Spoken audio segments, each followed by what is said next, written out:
एक साहबी हैं, कब्रिस्तान में मिट्टी देने गए, कोई साहबा इंतकाल किए थे, तो अल्लाह के रसूल भी कब्रिस्तान गए। तो एक साहबी ने अभी तजीज़ो तकफीन में लेट था, कब्र में डालना है, बांस बत्ती हाबी जाबी करना है, अभी टाइम है।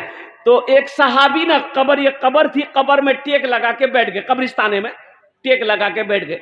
अल्लाह के रसूल की नजर पड़ गई, आपने फरमाया क्या कर रहा है, टेक क्यों लगाया? कहा कि रसूलल्लाह इससे क्या फर्क पड़ेगा?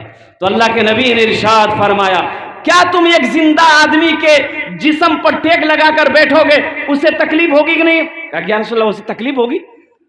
तो जनाब मोहम्मद रसूलुल्लाह सल्लल्लाहु अलैहि वसल्लम ने इरशाद फरमाया, जिस तरीके से जिंदा आदमी के जिस्म पर टेक लगाकर बैठोगे उसको तकलीफ होगी, वैसे इसके कब्र में टेक लगाकर बैठोगे, कब्र में उसको तकलीफ होगी। अल्लाह तौफीक दे, कब्रिस्तान जाया करो, और जब कब्रिस्तान जाया करो तो कब्र वालों के लिए फातिहा पढ़ो, दुआ करो, बख्शिश व मगफिरत की दुआ करो। कब्रिस्तान जाने का हुक्म है, अल्लाह के रसूल ने इरशाद फरमाया कब्रिस्तान जाया करो, इससे तुम्हें मौत याद आएगी, गुनाहों से बचोगे। और जब कब्रिस्तान जाओ तो मरने वालों के हक में दुआ करो, दुआ करो। और एक हदीस और सुना दूं। बताया गया कि बाप मर गया, बाप मर इंतकाल कर गया, बेटा कब्रिस्तान गया दुआ करने के लिए। तो सुनो,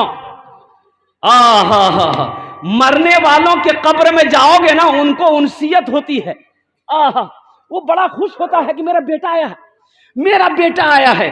माँ के कब्र में जाओगे, माँ कहेगी मेरा बेटा आया है, मेरा पोता आया है, मेरा नवासा आया है। और एक बार याद, बाप मर गया, बाप मर गया, बाप मर गया, फिर 1 महीने के बाद चचा मरा, या 2 महीने साल भर के बाद चचा मर गया। तो सुनो, अब वो बाप वहां इंतजार कर रहा है, ये चचा जो मरा है, ये मरने के बाद कुर्बान जाओ, वो आपस में मिलते हैं, वहां कब्र में मिलते हैं। बड़ा भाई छोटे भाई से मिला, आज जो इंतकाल हुआ छोटा भाई, तो बड़े भाई पूछते हैं कि दुनिया चला, घर हम सब थे ठीक? बोले हाँ सब कुछ ठीक। फुदकी की मैच है ठीक? बोले हाँ सब कुछ ठीक। और सुनो, ये भी हदीस है, ये भी हदीस है, अगर मरने वाला आज मरा है और मुलाकात हुई बड़े भाई से, उससे पूछता है कि अब्दुल्ला साहब कैसे हैं? बोले हो देखो, वो तो 2 महीना हमरा से पहले मर ली, नहीं लौन। बोले नहीं, हमसे मुलाकात नहीं है। तो कहते कि हो ना हो, अज़ाबे कब्र में वो मुब्तला हो गया है, इसलिए उनकी हमसे मुलाकात नहीं हुई है। अच्छा, दूसरी बात, गाय कब्रिस्तान में हम लोग ठोक देते हैं, गाय कब्रिस्तान में हम लोग बांध देते हैं, तो गाय पेशाब करती है कि नहीं करती भाई? अरे बोलो नहीं हो कि थैली लगा दी जाओ। कब्रिस्तान में गाय पेशाब किया, गाय पेशाब की, बैल पेशाब की, भैंस पेशाब किया कब्रिस्तान में। अब वो पेशाब, अच्छा बताओ, गाय है इतना मुत्ती, वो जितना बड़ा जानवर जी उतना मुत्ते। अब वो पेशाब किया, वो पेशाब कहां जाएगा? अरे जमीन के नीचे जाएगा ना। तो वहां कब्र थी मेरे दादा की, तो पेशाब के ग्रो मुहम जी थी। दादो दुनिया में तोरा दूध नहीं पिलावा सकलोन, ते मरी गिला, गए मुंह पिया।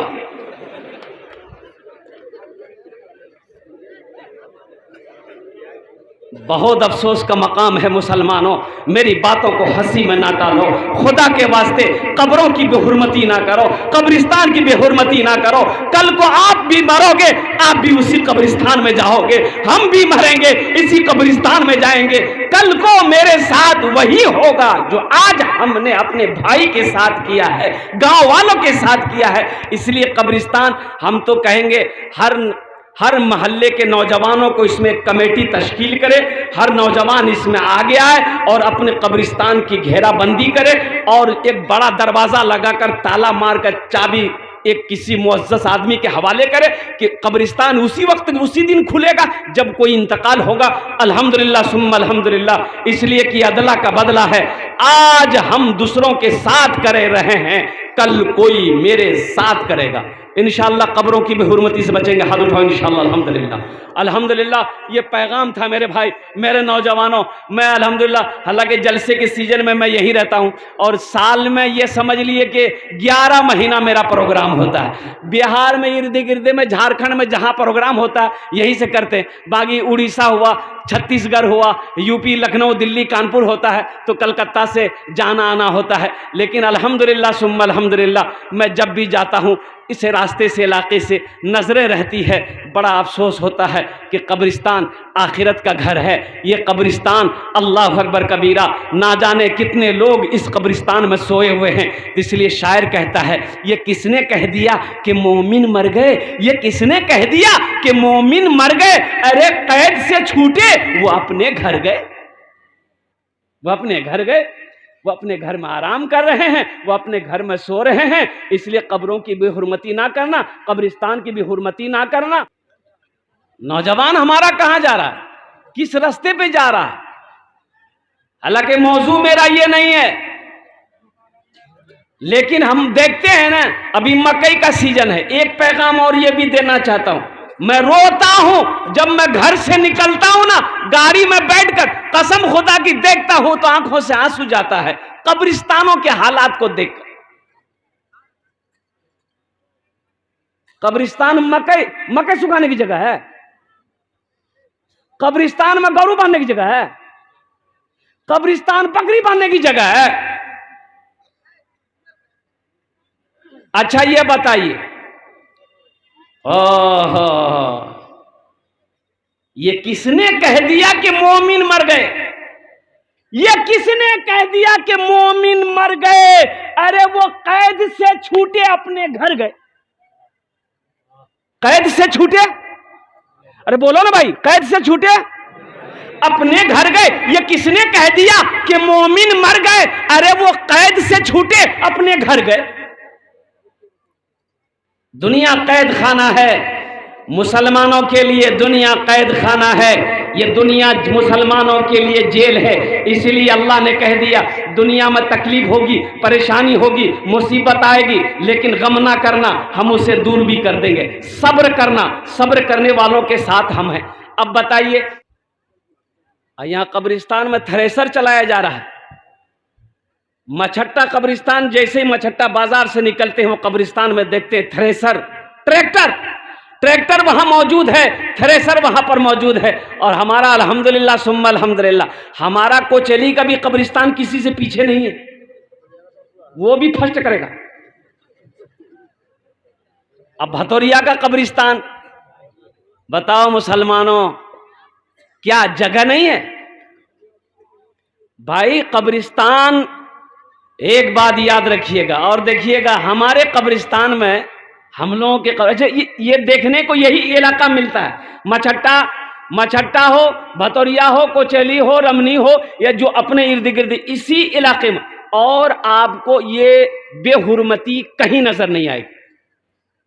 पूरे इंडिया में घूमता हूं मैं, पूरे इंडिया घूमता हूं अल्हम्दुलिल्लाह सुम्मा अल्हम्दुलिल्लाह, कहीं पर कब्रिस्तान की बेहुरमती मैं नहीं देखता जितनी बेहुरमती हम लोग अपने कब्रिस्तानों की करते हैं। अल्लाह पूछेगा कि नहीं पूछेगा? अल्लाह को क्या जवाब दो? इसलिए मोमिनो, ये किसने कह दिया कि मोमिन मर गए? अरे कैद से छूटे वो अपने घर गए। आखिरत का घर है, कब्र आखिरत की मंजिलों में से पहली मंजिल है। इसलिए कब्रिस्तानों की बेहुरमती नहीं होना चाहिए। कब्रों का एहतराम करो। अल्हम्दुलिल्लाह, कब्रिस्तान जाओ, दुआ करो, बख्शिश व मग़फ़िरत की दुआ करो। अल्हम्दुलिल्लाह सुम्मा अल्हम्दुलिल्लाह, ये पैगाम थे जो मैंने अब तक आप लोगों के कानों तक पहुंचाया है। अल्लाह पाक हमें सुनने से ज़्यादा अमल की तौफीक अता फरमा दे। आमीन बोले अल्हम्दुलिल्लाह। आदत के मुताबिक मैंने शेर सुनाया कहाँ, तो आपकी इजाज़त हो तो एक मतला एक शेर सुना दूँ? अरे सुना दें, देखा 24 मिनट भागली, 24 6 30 30 6 36 मिनट बाकी है, मेरा टाइम पूरा हो जाएगा। और चिंता मत कीजिए, मीटर मेरा चल रहा है, लिफाफा तैयार जीवन। जिंदगी मेरी गुजरे, जिंदगी मेरी गुजरे, या खुदा मदीने में, या खुदा मदीने में। अरे आमीन तो बोले दो। सुभान अल्लाह। वो देखो बोलिए सुभान अल्लाह। आज एक पते नहीं जी कहाँ सुभान अल्लाह बोलना जी, कहाँ आमीन बोलना जी। माथा में दर्द जी तो टेबलेट खबा के गर्दने काटी फिकी दो की बोलवेन। अरे बोलो ना की बोलवेन। आमीन। क्या बोलना है? जिंदगी मेरी गुजरे, या खुदा मदीने में, या खुदा मदीने में। जिंदगी मेरी गुजरे, या खुदा मदीने में, या खुदा मदीने में। मौत भी मेरी लिख दे, मौत भी मेरी लिख दे, या खुदा मदीने में। मौत भी मेरी लिख दे, या खुदा मदीने में। कौन कौन मदीना जाएंगे? हाथ उठाएं इंशाल्लाह। 5 लाख टका खर्चा कर लगा। हाँ तो है अल्हम्दुलिल्लाह सुम्मा अल्हम्दुलिल्लाह। इसलिए कि अभी हज करना थोड़ा सा महंगा हो गया है, लेकिन कुर्बान जाइए 4 साढ़े 4 लाख रुपए लग जाते। अल्हम्दुलिल्लाह सुम्मा अल्हम्दुलिल्लाह। लेकिन उम्रा सस्ता है। 80,000 से लेके 1 लाख रुपए खर्च करोगे, अल्हम्दुलिल्लाह सुम्मा अल्हम्दुलिल्लाह उम्रा हो जाएगा, उम्रा हो जाएगा, उम्रा हो जाएगा। 80,000 का भी पैकेज है, 70,000 का भी पैकेज है। लास्ट 70,000, 70,000 से 1 लाख खर्च करोगे, अल्हम्दुलिल्लाह मक्का घूम आ जाओगे, मदीना घूम कर आ जाओगे। लेकिन अगर हज करने जाएंगे तो कम से कम 4 लाख रुपए खर्च करने होंगे। कितने लोग हज नहीं करते? कितने लोग हज नहीं करते? हमारे इलाके में कम से कम जमींदार लोग नहीं है। हमारे इलाके में जमींदारों की कमी नहीं है। अल्लाह ने दौलत दिया, अल्लाह ने जमीन का मालिक बनाया, अल्लाह ने सोने का मालिक बनाया, अल्लाह ने चांदी का मालिक बनाया। उनके बावजूद भी सिर्फ कंजूसी की वजह से हज नहीं कर रहा, मर गया बगैर हज किए हुए। हजारों बीघा जमीन का मालिक हमारे इलाके का मर गया, हज नहीं किया। और ये भी हदीस सुन लीजिए आप, जिसको अल्लाह ने दौलत दिया, हज क्या है? फर्ज है। किसके ऊपर में? गरीब के ऊपर में नहीं। गरीब पर हज नहीं है। अमीर मालदार जो है उसके ऊपर में हज फर्ज है। जैसे 5 वक्त का नमाज पढ़ना फर्ज है, जैसे रमजान का रोजा रखना फर्ज है, उसी तरीके से जिसको अल्लाह ने दौलत दिया, माल दिया, एक मर्तबा खाने काबा का हज करना फर्ज है। फर्ज को छोड़ दोगे, अल्लाह कटघरे में खड़ा करेगा, मेरा अल्लाह पूछेगा, जवाब नहीं दे पाओगे। बोले बाप कितना खर्चा है जी हाजिरों में हो? बोले 4 लाख लगता हूँ। बोले बाप 4 लाख हम दी मंजिला ठुकी जुई। 4 लाख में 1 बीघा जमीन खरीद लेंगे। इसलिए मुसलमानों सुनो, बड़ी प्यारी हदीस सुनो। अल्लाह के रसूल ने इरशाद फरमाया, अल्लाह ने जिसको दौलत दिया उसके ऊपर में हज फर्ज था, हज नहीं किया। क्यों नहीं किया? सिर्फ बखीली की वजह से हज नहीं किया, मर गया। क्या वो मुसलमान की मौत मरा? अरे बोलो भाई, अरे बोलो भाई। नमाजी था, मुसलमान की मौत मरा। रमजान का रोजा रखता था, मुसलमान की मौत मरा। लेकिन नहीं, सुनो, अल्लाह के रसूल ने इरशाद फरमाया, जिसको अल्लाह ने दौलत दिया, जिसको अल्लाह ने माल दिया, सिर्फ बखीली की वजह से हज नहीं किया, मर गया, तो वो मुसलमानों की मौत नहीं मरा, वो तो या यहूदी होके मरा या तो नसरानी होकर मरा।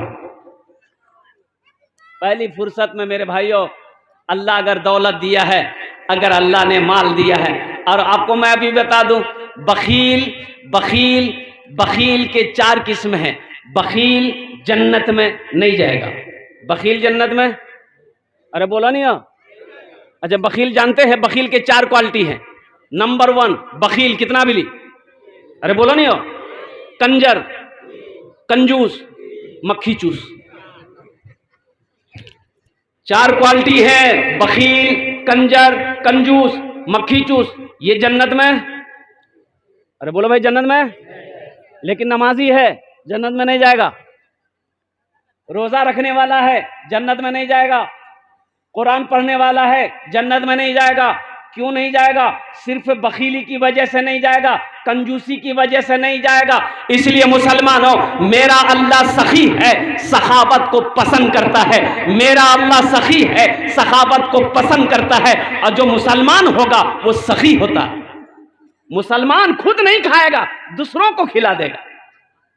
ये मुसलमान की पहचान है भाई। खुद नहीं खाएगा, खुद भूखा रह जाएगा, लेकिन दूसरे को भूखा बर्दाश्त नहीं करेगा। भूखे को खाना खिला देगा, खुद प्यासा तो रह जाएगा, लेकिन दूसरे को पानी पिला देगा। ये मुसलमानों की शान है। इंशाअल्लाह सखी बनेंगे। कितने लोग बनेंगे? अच्छा देखिएगा, ये बात भी मैं आपको बता दूं। अब ज्यादा वक्त है नहीं कि मैं और तकरीर में करूं।